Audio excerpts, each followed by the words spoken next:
सुप्रभात बच्चों, कैसे हैं आप सब। आशा है आप सब अच्छे होंगे, स्वस्थ होंगे। मैं मंजू यादव, आपकी हिंदी विषय की अध्यापिका। बच्चों, जैसा कि आप सभी जानते हैं, पूर्व कक्षा में हम हमारी हिंदी रीडर के पाठ 9 लाइव टेलीकास्ट का अध्ययन कर रहे थे। आज की कक्षा में हम उसी पाठ को आगे बढ़ाते हुए कहानी को पूरा करेंगे। तो चलिए शुरुआत करते हैं। बच्चों, कहानी को आगे बढ़ाने से पहले हम पूर्व कक्षा में पढ़े गए कहानी के भाग का दोहरान करेंगे। आप सभी जानते हैं कि इस कहानी में इंटरनेट एवं सूचना प्रौद्योगिकी के महत्व को स्वीकारा गया है। संकल्प एक 14 वर्ष का बच्चा होता है जो अपने माता पिता के घर से बाहर चले जाने पर घर में अकेला होता है। और उसके माता पिता कहाँ जाते हैं? जी हाँ, जयपुर में संकल्प की मौसी के घर। तो संकल्प जब घर में अकेला होता है तो वह अपने घर की दरवाजे खिड़कियां बंद करके पढ़ रहा होता है और अचानक उसकी आंख लग जाती है। रात को 12 बजे के करीब उसे कुछ खटर पटर की आवाज़ सुनाई देती है और वह खिड़की खोल के देखता है तो बगल वाले कमरे में चोर चोरी कर रहे होते हैं। अब संकल्प घबरा जाता है कि वह क्या करे, लेकिन आपको जैसा कि पता है, संकल्प को सभी समाचार चैनलों के पते, उनके ईमेल, उनके फ़ोन नंबर अच्छे से मुँह ज़बानी याद थे। संकल्प फ़ोन तो कर नहीं सकता था। क्यों? क्योंकि फ़ोन उसी कमरे में रखा था जहाँ चोर चोरी कर रहे थे। इसलिए संकल्प ने अपना कंप्यूटर खोला और समाचार चैनलों को ईमेल किया और ईमेल में लिखा कि मैं एक 14 साल का बच्चा हूँ और इस समय घर पर अकेला हूँ और मेरे घर में चोर घुस आए हैं और आप मेरी मदद के लिए जल्दी से आ जाइए।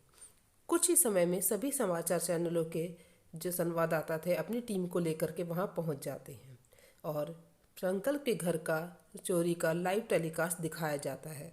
लेकिन वे अपने साथ पुलिस को भी लेकर के जाते हैं।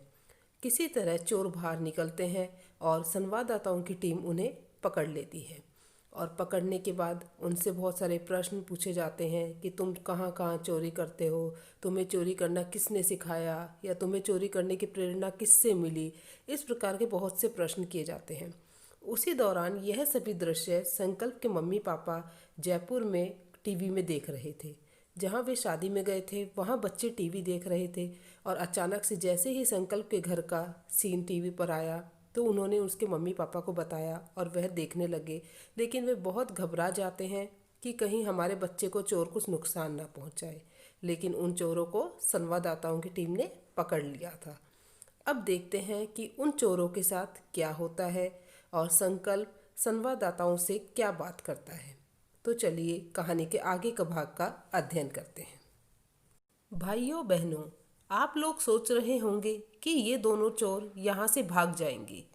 जी नहीं, आपका अंदाज़ा गलत है। हमने इनके स्वागत की पूरी तैयारी कर रखी है।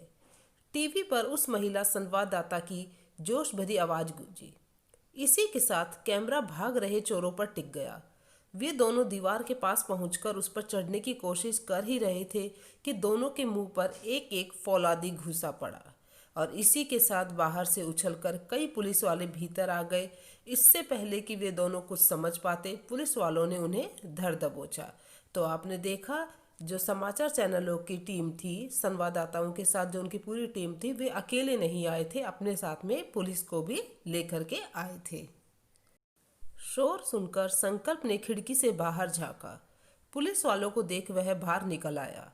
संकल्प को देखते ही एक संवाददाता ने उसकी पीठ ठोकते हुए कहा, शाबाश बेटा, हम सबको ईमेल पर तुम्हारा संदेश मिल गया था। हम लोग फटाफट पूरी तैयारी से यहाँ आ गए। इस समय यहाँ घटित हो रही सारी घटनाओं का लाइव टेलीकास्ट टीवी पर हमारे दर्शक देख रहे हैं। पूरी बात सुन संकल्प का चेहरा गंभीर हो गया। उसने कहा, अंकल, आप लोगों ने दर्शकों को तो लाइव टेलीकास्ट दिखा दिया, लेकिन हमारी मदद नहीं की। उसे क्या लग रहा था कि वे तो सिर्फ दर्शकों को लाइव टेलीकास्ट दिखाने में लगे हुए थे, उसकी कोई मदद नहीं की। यह भी नहीं सोचा कि अंदर मैं अकेला हूँ। अगर इन चोरों ने कुछ कर दिया तो फिर मेरा तो डेड टेलीकास्ट ही होता। बेटे, हमने सबसे पहले तुम्हारी सुरक्षा के बारे में ही सोचा था। उस संवाददाता ने स्नेह से संकल्प के सिर पर हाथ फेरते हुए कहा, अगर सोचा था तो फिर हमारी सुरक्षा के लिए कुछ क्यों नहीं किया? संकल्प झल्ला उठा, उसे एकदम से गुस्सा आया।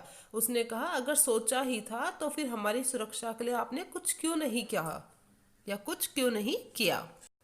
कौन कहता है हमने कुछ नहीं किया? हम लोग सिर्फ घटनाओं को भुनाते नहीं हैं। बच्चों, भुनाना भुनाना का अर्थ होता है यहाँ फायदा उठाना, बल्कि सुरक्षा को पहला महत्व देते हैं। वो देखो अपने घर के रोशनदानों की तरफ, महिला संवाददाता ने संकल्प के करीब आते हुए कहा। संकल्प ने ऊपर की तरफ देखा। हर कमरे के रोशनदान के पास पुलिस के कमांडो अपने हाथ में रिवॉल्वर थामे मुस्तैद खड़े थे, यानी कि वहां तैनात खड़े थे। अगर चोरों ने उसके साथ कोई भी हरकत करने की कोशिश की होती, कि चोर अगर संकल्प को कोई भी नुकसान पहुंचाते, तो वे तत्काल उन्हें अपना निशाना बना लेते। किन्हें निशाना बना लेते? चोर को। कौन बनाते? जी हाँ, जो पुलिस के कमांडो ऊपर उसके घर के हर कमरे के रोशनदान के बाहर खड़े थे। यह देख संकल्प ने सभी संवाददाताओं की ओर हाथ जोड़ते हुए कहा, आप लोग मेरा संदेश मिलते ही मदद के लिए चले आए, इसके लिए बहुत बहुत धन्यवाद। बेटे, धन्यवाद तो हम लोगों को देना चाहिए, क्योंकि तुमने आज टीवी की दुनिया को एक नई दिशा दी है। न्यूज़ चैनलों की सहायता से भी चोरों को पकड़ा जा सकता है। आज से पहले किसी ने कभी सोचा भी नहीं था। इस लाइव टेलीकास्ट को इस समय लाखों लोग देख रहे होंगे और करोड़ों लोग कल देखेंगे। अपने सभी दर्शकों से हमारा अनुरोध है कि अगर वे अपने आसपास कोई संदिग्ध घटना, संदिग्ध का अर्थ होता है बच्चों संदेहजनक, जिसे देखकर हमें कोई संदेह हो, देखें तो हमारी वेबसाइट पर अवश्य सूचना भेजें। जनता की सेवा के लिए हमारी वेबसाइट 24 घंटे खुली रहती है। नमस्कार। एक वरिष्ठ संवाददाता ने कहा। वरिष्ठ वरिष्ठ का अर्थ होता है बच्चों श्रेष्ठ, जो पद में बड़ा हो। एक वरिष्ठ संवाददाता ने कहा, और इसी के साथ टीवी पर दिखाई पड़ने वाले दृश्य गायब हो गए। टीवी पर उद्घोषिका का चेहरा उभरा। उसने मुस्कुराते हुए कहा, बच्चों, उद्घोषिका का अर्थ होता है घोषणा करने वाली। दोस्तों, हमें विश्वास है कि आपको हमारा यह लाइव टेलीकास्ट पसंद आया होगा। इस बिल्कुल ही नए तरीके के कार्यक्रम के लिए हम अपने नन्हे दोस्त संकल्प को धन्यवाद देते हैं और फिर देखते हैं फिल्म का शेष भाग। उसने कौन सी फिल्म की बात की थी? जी हाँ, जो संकल्प के घर का लाइव टेलीकास्ट दिखाने से पहले चल रही थी, जिसे बीच में ही रोक दिया गया था। फिल्म एक बार फिर शुरू हो गई। संकल्प के पापा ने संकल्प को फोन मिलाकर बधाई दी, फिर अपने बहादुर बेटे से मिलने कार से उसी समय अपने घर की ओर चल पड़े। तो बच्चों, देखा आपने किस प्रकार संकल्प, जो एक छोटा सा 14 वर्ष का बच्चा था, उसने इतनी बहादुरी दिखाई और अपने घर में घुसे चोरों को पकड़वा दिया। तो हमें भी संकल्प की तरह बहादुर बनना चाहिए और किसी भी परिस्थिति में घबराना नहीं चाहिए और उस परिस्थिति का डटकर मुकाबला करना चाहिए। तो बच्चों, इस प्रकार हमारी कहानी पूरी होती है। अब हम बात करते हैं हमारे आज के कक्षा कार्य की। कक्षा कार्य में हम सबसे पहले ऊपर दिनांक लिखेंगे 28/11/2020, पाठ 9, लाइव टेलीकास्ट कक्षा कार्य। आज हम कक्षा कार्य में करेंगे लिखित प्रश्न उत्तर। प्रश्न संख्या 1, लाइव टेलीकास्ट का क्या अर्थ है? इसका कोई एक उदाहरण लिखिए। उत्तर, लाइव टेलीकास्ट का अर्थ है सीधा प्रसारण। टीवी चैनलों पर दिखाए जाने वाले मैच इत्यादि लाइव टेलीकास्ट के उदाहरण है। प्रश्न संख्या 2, नेटवर्क और वेबसाइट से आप क्या समझते हैं? उत्तर, नेटवर्क से तात्पर्य ऐसे सूचना जाल से है जो विभिन्न संचार जनसंचार माध्यमों के द्वारा व्यापक रूप से फैला हुआ है। वेबसाइट से तात्पर्य इंटरनेट संचार व्यवस्था से सूचना सामग्री के ऐसे भंडारण स्थलों से है जिनसे संपर्क कर सूचनाएं प्राप्त की जा सकती हैं। प्रश्न संख्या 3, संकल्प को दूरदर्शन पर कौन से कार्यक्रम अच्छे लगते थे? उसे मुंह जबानी क्या याद थे? उत्तर, संकल्प को दूरदर्शन पर समाचार वाले कार्यक्रम अच्छे लगते थे। खुफिया कैमरों से भ्रष्टाचार को उजागर होते देखने में उसे बहुत मजा आता था। प्रत्येक समाचार चैनल के पते, फोन नंबर तथा ईमेल उसे मुंह जबानी याद थे। प्रश्न संख्या 4, घर वालों के जाने के बाद संकल्प ने क्या किया? उत्तर, घर वालों के जाने के बाद संकल्प ने सभी दरवाजे खिड़की ठीक तरह से बंद किए और अपने पढ़ाई वाले कमरे में बैठकर पढ़ने लगा। प्रश्न संख्या 5, जयपुर में देर रात तक बच्चे क्या कर रहे थे?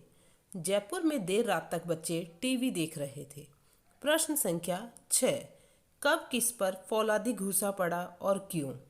उत्तर, संकल्प के घर पर घुसे चोरों पर फौलादी घूसा पड़ा क्योंकि वे चोरी करके भाग रहे थे। प्रश्न संख्या 7, संकल्प ने संवाददाताओं को धन्यवाद क्यों दिया? इसके बाद संवाददाताओं ने क्या कहा? संकल्प ने संवाददाताओं को धन्यवाद इसलिए दिया था क्योंकि वे इतनी रात में संदेश मिलते ही मदद के लिए चले आए थे।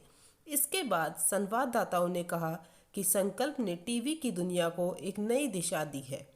इससे पहले किसी ने भी नहीं सोचा था कि न्यूज़ चैनलों की सहायता से भी चोरों को पकड़ा जा सकता है। अब हम कुछ मौखिक प्रश्न उत्तर करेंगे। प्रश्न संख्या 1, जयपुर में संकल्प की कौन रिश्तेदार रहती थी? कौन रहती थी? जी हाँ, संकल्प की मौसी, जो जयपुर में रहती थी। प्रश्न संख्या 2, प्रश्नों की बौछार से किनके होश उड़ गए? किनके होश उड़ गए थे? चोरों के। प्रश्न संख्या 3, संकल्प की सुरक्षा के लिए कौन तैनात किए गए थे? उत्तर, पुलिस कमांडो। प्रश्न संख्या 4, संकल्प ने ईमेल किसको भेजा था? उत्तर, न्यूज़ चैनलों को। तो बच्चों, इस प्रकार आप अपना कक्षा कार्य साफ एवं सुंदर लिखाई में करेंगे। आज के लिए इतना ही। अगली कक्षा में हम एक नए पाठ का अध्ययन करेंगे। तब तक के लिए धन्यवाद।